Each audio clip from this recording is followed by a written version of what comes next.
Choosing ingredients is a really important part of the cooking process and one that I think a lot of folks don't think about enough.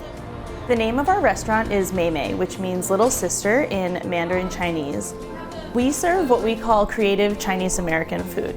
The most foundational recipe for our dumplings is the hot water dough. It's so simple. It's hot water, flour, and a little bit of salt. And that's where you start as the basis for any creative idea that comes into your head.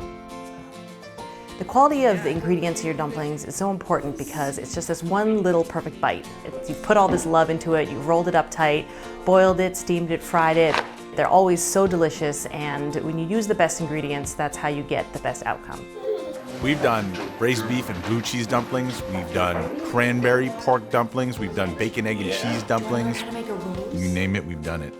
Making dumplings with your family or your friends is so great because it can all be personalized.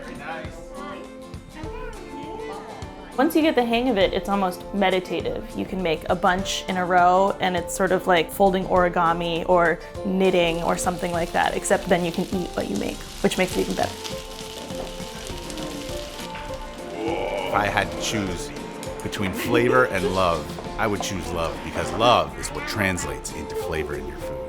At Mei Mei, we say that dumplings make the world go round because there's definitely something that connects all of us around just eating a delicious pocket of goodness.